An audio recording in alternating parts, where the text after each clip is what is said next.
why don't those same habits, structure, systems, discipline, why doesn't it work when it comes to losing weight in midlife? Like, that is the $1,000,000 question, and that's the question I love to answer.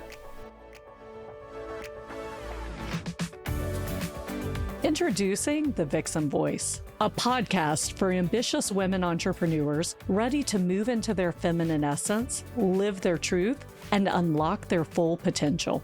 I'm your host, April Roberts, and each week I'll be interviewing inspiring women who decided to take a leap of faith to pursue their dream. Women who believe that they were born for something bigger. Hey there, just popping in quickly. It's April Roberts, and I wanted to thank you for being a loyal listener of The Vixen Voice. It means so much to me. And because of that, we're going to be popping in these little announcements because I want you to be the first to know what's going on at the Vixen Gathering. So if you haven't done so yet, click the link below and check out the Vixen Founders Collective. The members who are already in are raving, and we would love to have you join us in the ultimate business consulting, networking, and personal growth community for Gen X female founders. See you there. Hi, and welcome back to another episode of The Vixen Voice. Today's topic is near and dear to my heart. We're talking about diet culture, health and wellness, how to maximize your energy so that you can live a phenomenal life. And I know that we've chatted about this a couple of times, but I love bringing different voices to you. And so our guest today really stands out to me. So I'd love to welcome Holly Bertone. She was a former FBI chief of staff for counterintelligence, and she's now turned into a certified holistic health coach. She also helps women in midlife find the clues to prioritize their health so their high achievement lifestyle, we all want it, right, no longer clashes with unwanted weight gain, lack of energy, and restless nights. So I know this topic applies to every single client that I have and most of you listening out there. So I'm super excited to bring Holly to you today with her background combined with her passion for fighting the yo-yo diets and everything else out there. I think we're going to have a fantastic conversation. So stay tuned. Welcome, Holly. Oh, thanks so much, April, for having me on the show. I'm excited to be here. Yeah, I'm super excited to dive in with you. So, Holly, I have the honor of interviewing over 100 women a year here on the podcast, and I love it. And what it's taught me, and I kind of already knew, but I've seen deeper, is that we women are amazing, multifaceted creatures, right? No two diamonds are alike. Let's put it that way, right? So I can't wait to dig into your background, your passion for what you do and everything. But my first question for you is, what's a pivotal story that stands out to you that really helped to create, this amazing woman we're chatting with today? Oh my goodness. It's actually a compilation of stories. And people are like, how did you go from FBI to a holistic health coach? And then we've got breast cancer, we've got autoimmune, we've got a divorce, I'm 53, all of the things that life just happened to get me to this place. But I think the common theme actually started when I was about 10 years old. And when I was a little girl, I loved putting together jigsaw puzzles. But I was one of those really nerdy kind of kids. So putting together a 1,000-piece jigsaw puzzle, it was too easy for me. So I would get 3 different 1,000-piece jigsaw puzzles. We had this huge dining room table. And I'd dump them out, I'd mix them up, and then I'd put them back together. That was one of my favorite things to do when I was 10 years old, when I was a kid. This is how my brain works. And this is the pattern that has basically lit me up my entire life. And post 9/11, I was doing some management consulting, working for one of the big management consulting firms, and I had the opportunity to get my security clearance. So my security clearance came through. One of my former managers says, hey, we've got an opening down in FBI Quantico. Do you want to come down here and work for us? And it was my dream job. And I'm like, okay, I'll be there in 45 minutes. Yeah. Let me get my coat. Yeah, so I started in Quantico, and I was in project management the entire time. So I did a lot of project management, did a lot of data analysis. So I wasn't an agent. And you think post 9/11 and kind of the turn of the century back then, right? Computers were still relatively new. The agencies weren't talking to each other. So within the FBI, we received from Congress the 9/11 Commission Report and the WMD Commission Report. And with that, they wanted all of the national security components to be able to talk to each other within the agency and then externally as well. So that was my big focus, was really focusing on those, kind of post 9/11, basically getting these disparate pieces of the FBI to talk to each other. So I started in Quantico and then I transferred up to headquarters. And I want to say it was 5 or 6 different security programs that I helped to put together. And like I said, take these just different pieces, like exactly what I did when I was 10 years old with the puzzle, and put it together. And, probably one of the highlights of my career and my life was I was actually promoted to a GS-15 chief of staff as a female, as a non-agent. And Wow. So I ran the counterintelligence program management office, and I think I was like 38 years old at the time. So it was just such a huge honor. And I did a lot of data nerd stuff. We did a lot of threat analysis, and fast forward, exactly what I do as a health coach. But what happened after that was really when things started to spiral. Was on my 39th birthday, I was diagnosed with breast cancer, and I went through surgery, chemo, and then radiation. And then 1 year later, I was diagnosed with an autoimmune disease.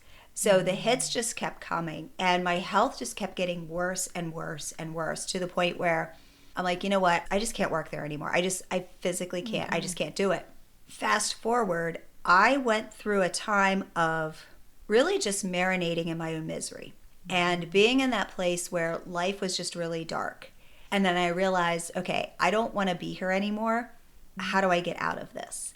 So I put, old FBI hat on, and I went back and I just started looking for clues and started putting the pieces together, put my health back together. But then what happened when I turned 49, and, you and I just had a brief conversation about this. I turned 49, and all of a sudden, I went from being 50 pounds overweight to losing weight to being 110 pounds and a triathlete to then looking in the mirror on my 49th birthday. And I had already become a health coach. So I was a health coach, and I'm looking in the mirror and I just felt frumpy and flabby and gross. Like, I just didn't like the way that I looked on the inside and out. I'm like, is this what turning, 49, 50, is this what it's supposed to be like? Like, is this our destiny now? And I'm looking around at all my friends, and we're all complaining about the same things. And here's what was really interesting, April, was what I learned going, in class and becoming a health coach, and everything that I had learned, it wasn't working. Yes. So I'm like, there's some disconnect between what we're taught in school and what actually works for midlife. And that's when I really just became obsessed with finding out what got us to this place. And along that path, I also confronted my own monsters and really breaking through the shame of the emotional eating that I had been dealing with pretty much my entire life, and realizing how big of a component that emotional eating has, and especially for women in midlife, because we wake up, we go a million miles an hour.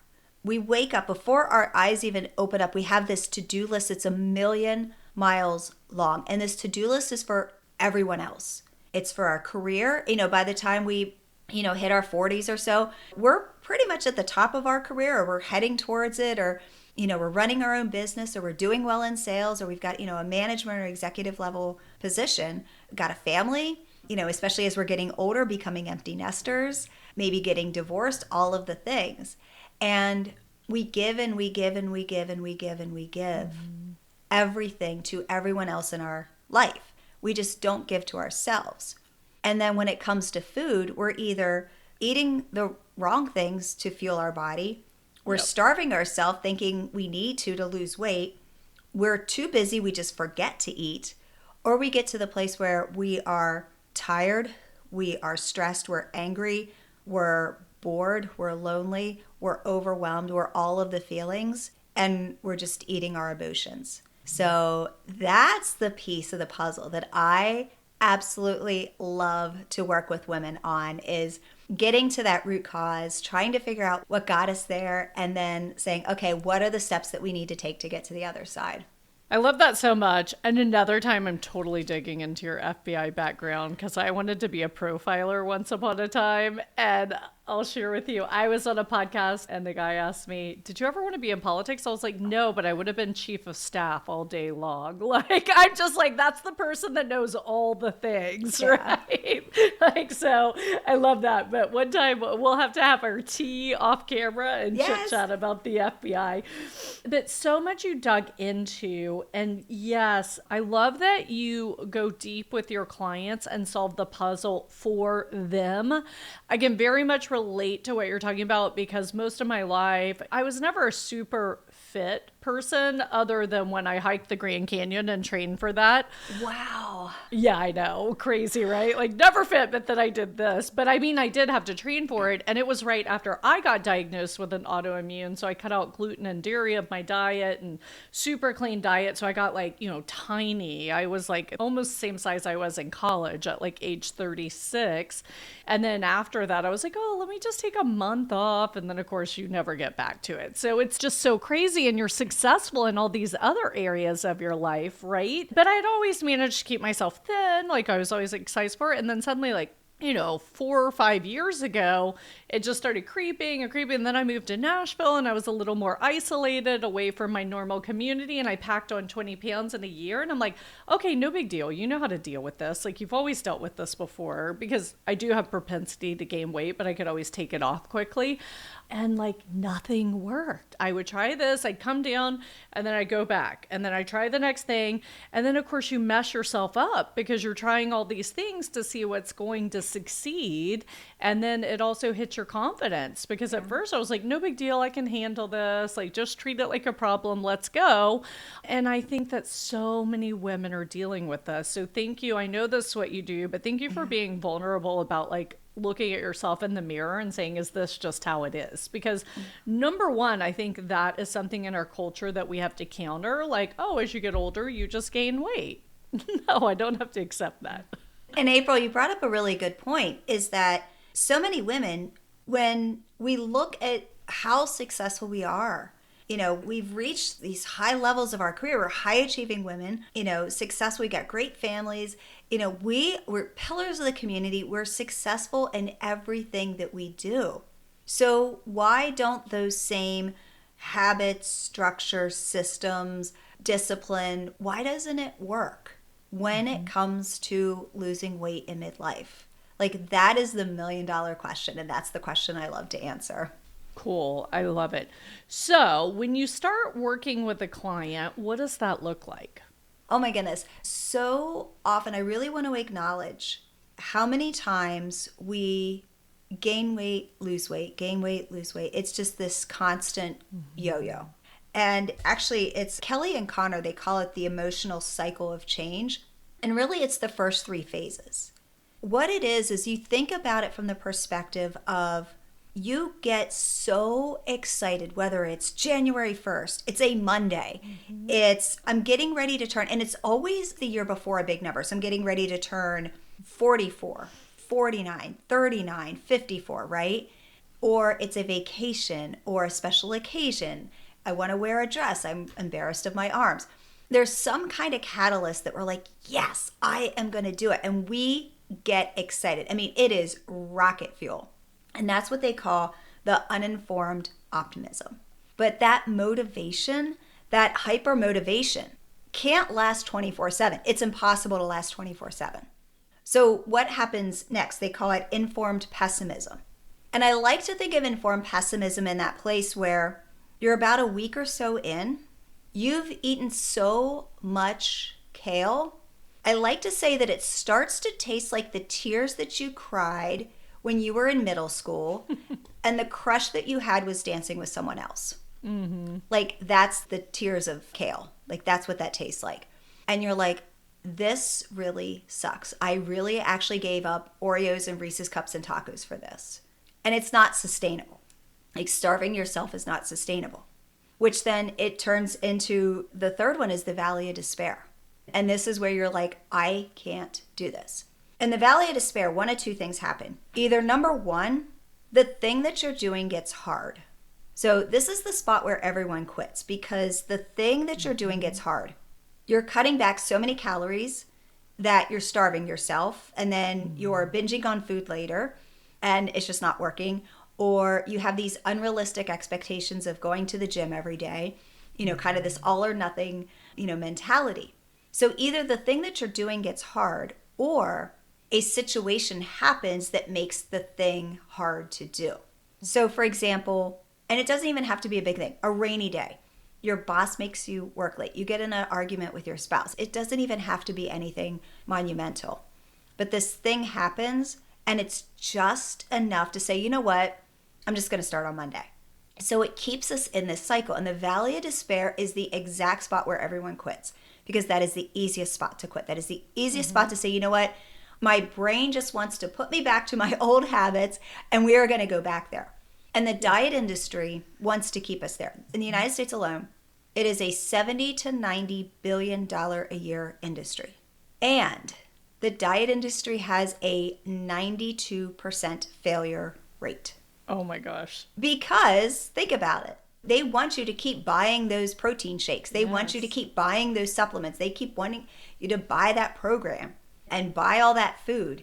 So, of course, they want you to stay in this cycle. And they're going to feed off of that shame that you feel every single time you reach for the cookies, every single time you give up, you say, I'm going to start on Monday, every single time you make promises to yourself and everyone else that you don't keep, they feed off of that shame. And April, if I can just bring this home, if we talk about what does an 8% success rate look like? Because I think those are big numbers, but to really bring this home, let's go take our car to a mechanic to get our brakes fixed. And that mechanic has an 8% success rate. Would you put your family in that car? Not happening. No, right? Yet we keep going back to this cycle. So I really like to say we can either dread the diet or we can be a little bit rebellious against the industry that's designed to keep us stuck. And I don't know, even though I work for the FBI, I like being a little bit rebellious. It's kind of fun.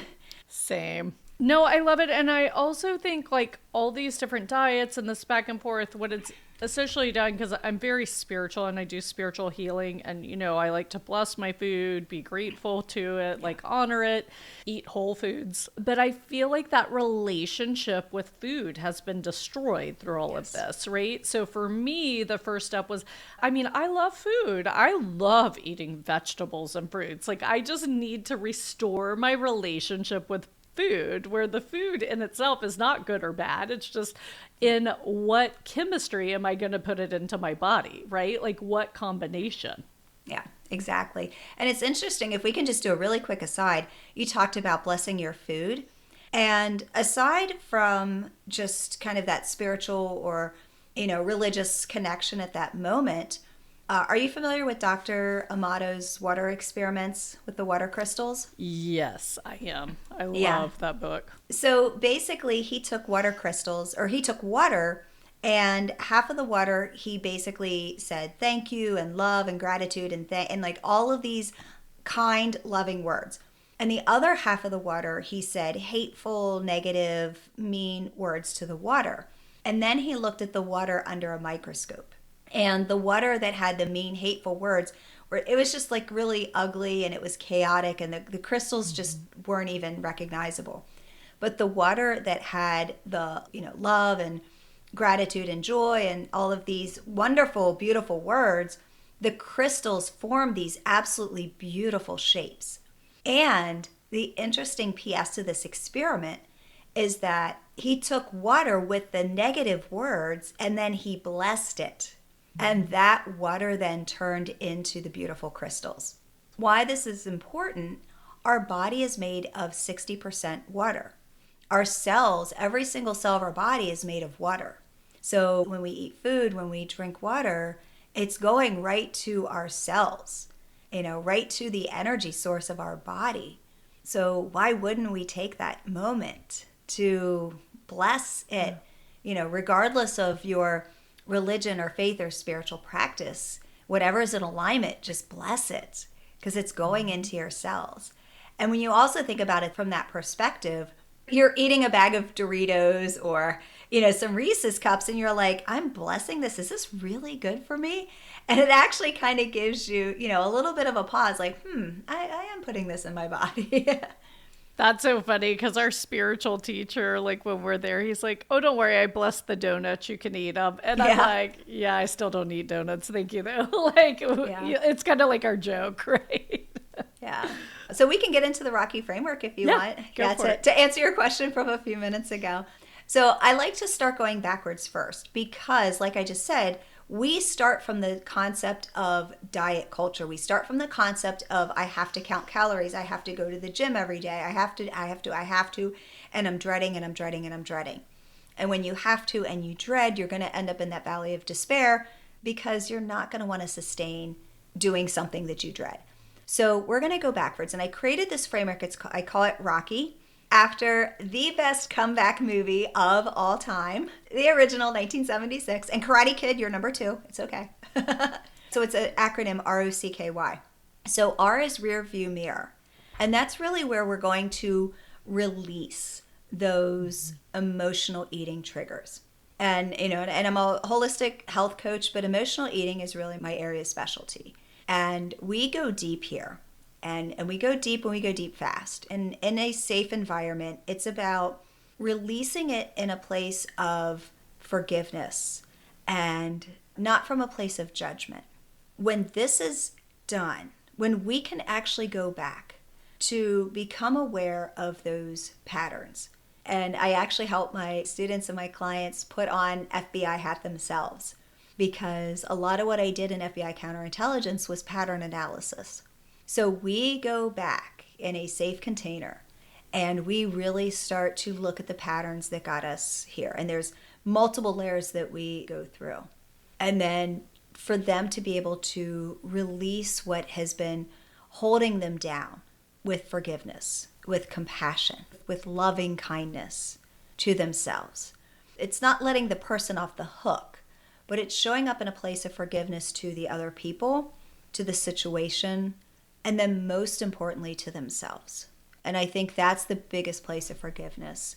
And I know a lot of people like to think that, we have to go all the way back in childhood trauma and, all of this stuff. And yes, I'm not diminishing it. Childhood trauma can be a very big component.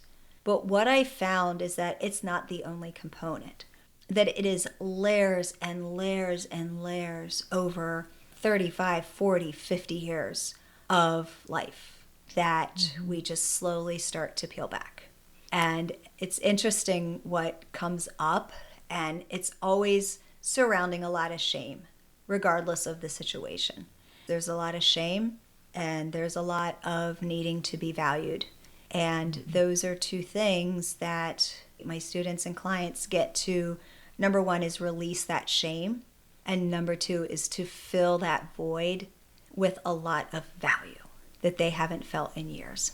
Yeah, that's beautiful.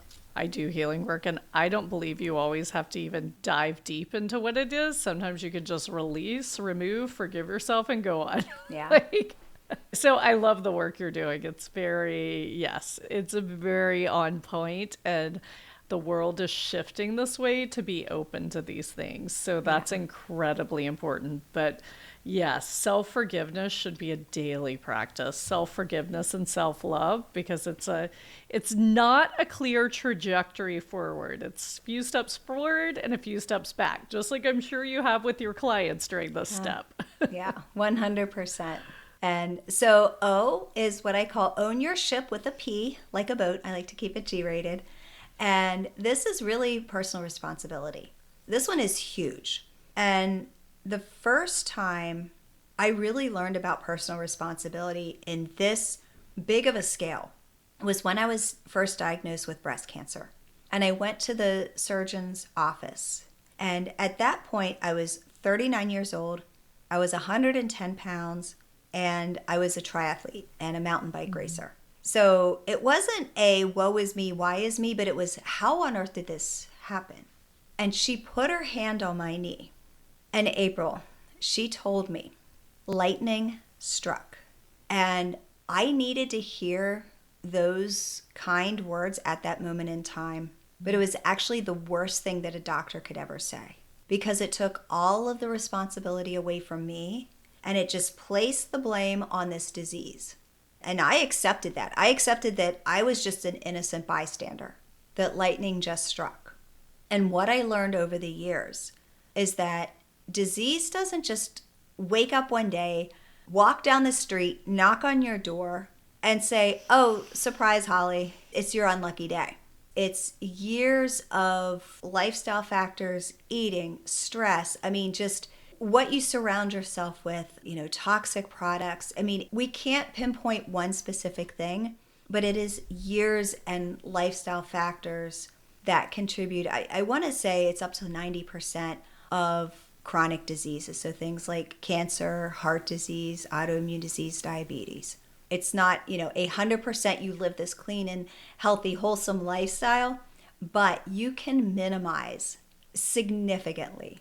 And reverse a number of conditions. Yeah, and that's what I did. I put my autoimmune disease in complete remission, which is crazy. But I mean, it took years, and I just thought, oh, this is how it's supposed to be, because she said lightning struck. So I'm like, okay, I'm unlucky. I just have, right. Bad genes or whatever. Yeah, so personal responsibility is big because we get to control a lot of our environment. We can't control all of it. I like the 80-20 rule, even the 90-10 rule, the 95-5, wherever you fit. Stack those cards against you as much as you can. Yeah, and I love at that point, because I not only try to eat clean, I try to get toxic products out, etc. And it's like you have to live under a bubble growing your own food in today's world with nothing leaking. It's almost impossible. So if you get too obsessed with it, you go down the rabbit hole. And so I like the 80-20, 90-10, 95-5. I just got reinvigorated to not just weight loss, but just being uber healthy, as I have been most of my life. I just had a kick in the butt motivation last night. And then I'm like, okay, let's figure this out. Let's go. But it's more, don't you feel it's just that mindset shift or perception mostly? This is priority over all these other things. And I think too, when you take that responsibility, there's a decision that happens. Mm-hmm. And you're like, I'm no longer that person. And when that switch happens, you're ready to go. You're ready. Let's go. We're doing this. Yeah, which is why I think you have to keep trying things. So I have a question for you, because I was having, and now I've left Nashville and moved back to Houston where I have a huge community, etc. But when I kind of balanced my diet out, actually started eating more calories, eating more protein, putting carbs back in my diet, right? Eating balanced, my nighttime cravings went away. So, can you overcome that emotional component by eating balanced, or do you always have to deal with the emotional component, or is it a combo of the two? Like you said, it's a puzzle. Yeah, honestly, it depends on the person. It can be one or the other or both. And that's a perfect segue, because C is create your future self. So we've got ROC. So C is create your future self. And this is really where we dig into things like revving up your metabolism and looking at your overall metabolic health. And yes, 100%, if you are eating the foods that fuel your body, you are going to have less cravings, 100%. But if someone really does have that, emotional eating addiction to food, those are the underlying, things that we need to address in that very first step.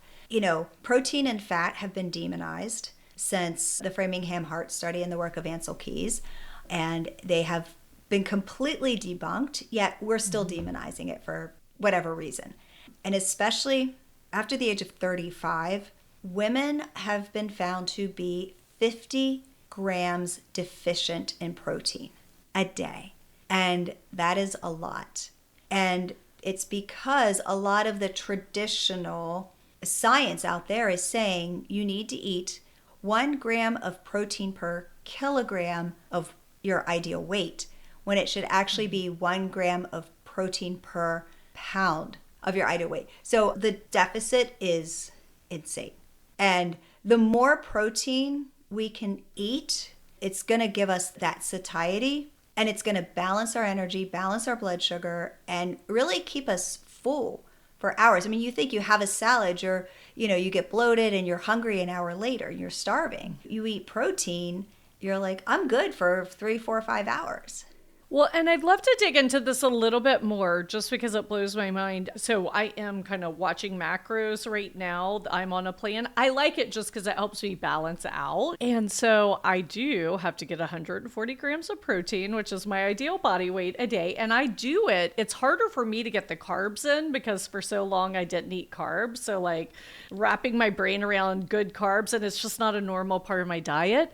But anyway, I hear so many women say they can't get their protein in. I mean, my mom and sister are on plans where they're supposed to do 60 or 80 grams and they can't even hit that. I'm like, I'm eating 140 grams a day. Let me help you. Right. And like, they almost don't want to hear it. Like, they don't believe you. You know, I know it's family, so my sister probably just doesn't want to hear it from me.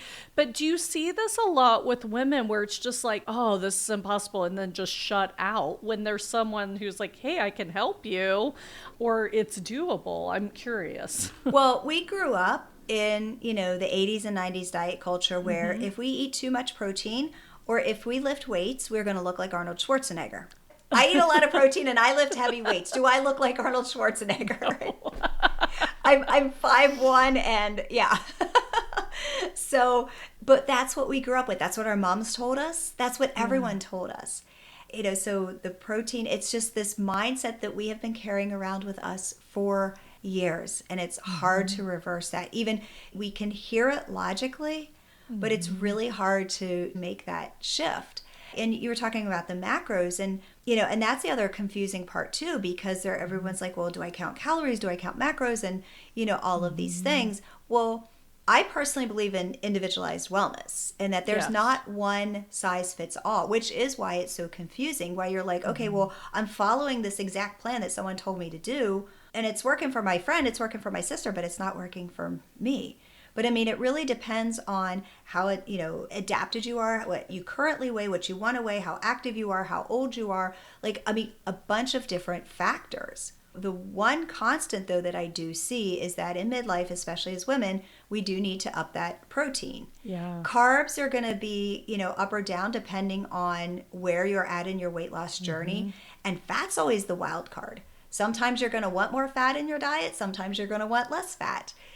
For example, I just finished a big project at work, and it had a deadline, and it's been a minute since I've been on that big of a project with that big of a deadline. Right. And I felt the stress. I really felt the stress. And I was like, I'm just like agitated, and I can't think straight, and I'm craving, and I'm all the things. And I was like, oh, Holly, because it's been so long, I'm like, go eat more fat. Yes. So I ate more fat, and I was like, okay, problem solved. But that's my body and what I need, when that happens. So that's what I help my clients with, trying to figure out, going through that. It's part science, but it's part art, because we're all different, and going through that trial and error process, and then adding weights on top of it. That's the other thing that's been demonized. Oh, the weight room is so scary. Let's get out our, 3-pound pink little dumbbells. And no, we need to lift heavy things. When we're in our 80s, we do not want to be frail old women who just broke a hip, sitting in a wheelchair, in a nursing home eating soggy green beans. No. I want you and I and all of our friends to be in the cool part of the retirement home, living independently, dancing to 80s music, and planning our next vacation. Right. That's what I want my 80s to be. And in order to get there, that's why I say create your future self. Is the C, is that we need to think about this from the perspective of not just how am I going to fuel my body today? What is this going to look like 10, 20, 30 years from now? And I know for so many women, it's like, I can't think 30 minutes from now, let alone 30 years from now. But you're going to blink and it's going to be here, and you're going to say, wow, I wish I would have. And I don't want that for anyone. I want us all to be strong and healthy. My dad's in a retirement community, and he's got these. One woman's in her late 80s, she's a little Mennonite woman. I mean, I'm 5'1", and I'm like the Jolly Green Giant next to her. She's tiny, and she just runs circles around everyone. There's another lady in her 80s. She goes deer hunting every year. I mean, I want to be that little old lady when I'm in my 80s. And that's my big why. I mean, we all have our big why. It could be for yourself or your family or your kids or whatever. But my big why is I lived 10 years of my life in a really bad place, being very sick. And I know what it's like to not live, to be alive but not have a life. And I don't want that when I'm in my 80s. So that is my big why. That's part of why I'm so passionate about what I do. And here's something else to think about. And I love sharing this example. I was speaking at a Chamber of Commerce yesterday, give a 2-hour workshop. And it was funny, like they all just started laughing because I said, okay, let's do the math. Because we all hate squats. Everyone says, I hate squats. I hate lifting. I absolutely hate squats. So I want you to think about it from this perspective. Let's say you're 50 years old. Let's say you live to be 85. So as women, typically we go to the bathroom 8 times a day, give or take. Pelvic floor issues might be a little more. So let's say 8 times a day on average. So 8 times a day for 35 years. We are going to be doing 100,000 squats for the rest of our lives, whether you want to or not. So you can do them now, right? Add a little weight, get a little goblet, add a little weight to it. You can do it now, or you could be the old lady calling for help because you can't get off your toilet. Do you want to be the old lady who has to call the next door neighbor for help because she can't open a jar or carry the kitty litter inside of the house? Or, God forbid, the cat or the dog gets underfoot in the kitchen, you turn around and fall and break a hip. We don't want to be that old lady. I get a little spicy here because we don't want that. And this is the wake-up call. This is why I'm so passionate about this. I love it. And I love this concept. I think it's super powerful. So what does K stand for? Yeah, so K is keep the vision, not the view. And this is the other piece where I bring the FBI counterintelligence in, because the threat is always going to happen. On every single day, life is going to get lifey. It's going to be a rainy day. You're going to run late. You're going to forget your phone. Your boss is going to make you stay late, all of the things. And it's just enough to get us to say, oh, I'm not going to eat healthy today. I'm going to go to the drive-thru at Chick-fil-A. I'm going to devour that sleeve of Thin Mints. I'm going to, not go to the gym. And this is when it's easy to come up with those excuses. So even if we've got our emotional eating under control, even if we, have our big vision, we can still go back to those old habits. So you keep the vision, not the view. This is really where we incorporate those FBI countermeasures. And I'm like, there's Russian spies and there's cake day at the office. And at the end of the day, a threat's a threat. I mean, and I'm not trying to, minimize it, but I mean, really, it's the same exact concept to look at those patterns and to be able to stay ahead of the threat. I flew up to MIT to speak earlier this year or last year, and the flight was delayed 3 hours. You have people running to drink at 8 o'clock in the morning. They're running to get their donuts. They're screaming at the flight attendant. It's like, okay, this is what we do when things agitate us. So it's being able to keep the vision, not the view. So we've got ROCK. So the rear view mirror, the own your ship with a P, like a boat, create your future self, keep the vision, not the view. And then Y is really just come back home to you. And that's really what it's all about is, circa Wizard of Oz. Like we have this inside of us. It's been inside of us all along. It's just we decide every single day to give all the things to everyone else. And we forget that we have this inside of us all along. And we are a champion. We're a champion at work. We're a champion with our family. We're a champion in our communities with all of the things. We can be our own champion with our own health. And that's really where we bring it home. Oh, that's beautiful. I love this so much. So, Holly, as we wrap up, before I ask this question, I'm going to remind our listeners, in case you're driving or busy doing something as you're listening and you're like, oh, I need to get in touch with Holly. Please do yourself a favor as soon as you can. If you're free to now, go to vixengathering.com/podcast and hit subscribe. If you share your email address with us, we will magically pop into your inbox every Tuesday and Thursday all of the amazing resources from our amazing guest. It's that simple. So that way you don't have to pull over to the side of the road, make a note, follow her on Instagram. It'll show up, no sweat. So Holly, in the meantime, what's the best way for our listeners to stay in touch with you or follow you? Yeah, absolutely. So I would recommend 2 ways. First of all, since you're already listening to this great podcast, check out Your Midlife Comeback Story. And I would actually recommend going to episode 136. And you're going to have to scroll down a little bit, but it's called Uncover Your Covert Weight Loss Blocks Using FBI Tactics. So it's a really fun episode. And at the end of the episode, you'll get a free quiz that you can take to actually learn what is sabotaging your weight loss efforts. And then, come say hello on Instagram as well at holly.bertone. I love it. Thank you so much, Holly. And as I mentioned at the beginning, we amazing women are all different in our way. And I really love a lot of what the work you do because you go deeper. And I also feel a lot of times women get stuck in masculine energy and we need both, right? We need a balance. And so we love to celebrate our feminine energy here at the Vixen Gathering and on the Vixen Voice. So I love to ask, when do you feel your feminine energy flowing, like you've stepped into that essence? Oh my goodness, such a great question. And I think back to when we were talking about the strength and the strength training, and I really feel like you can be strong and feminine. And I think that strength helps to make us more feminine. And when I lift in the morning and I'm walking out of the gym and I'm walking out the door and I just, slug around some heavy weights, I feel like I'm unstoppable. Like my confidence is high. I feel on top of the world. Like I can go conquer anything, but I can go conquer anything effortlessly. Yes. And that's really where I think that feminine energy comes in.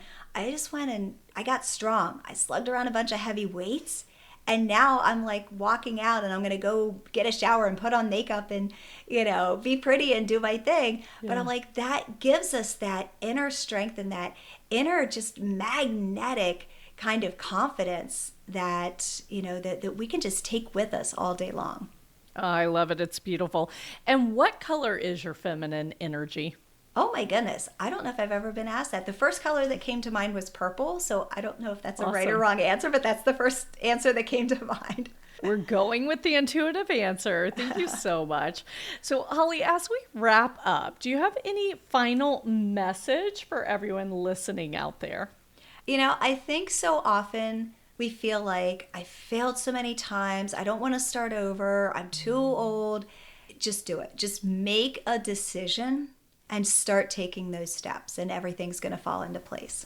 I love it. Absolutely.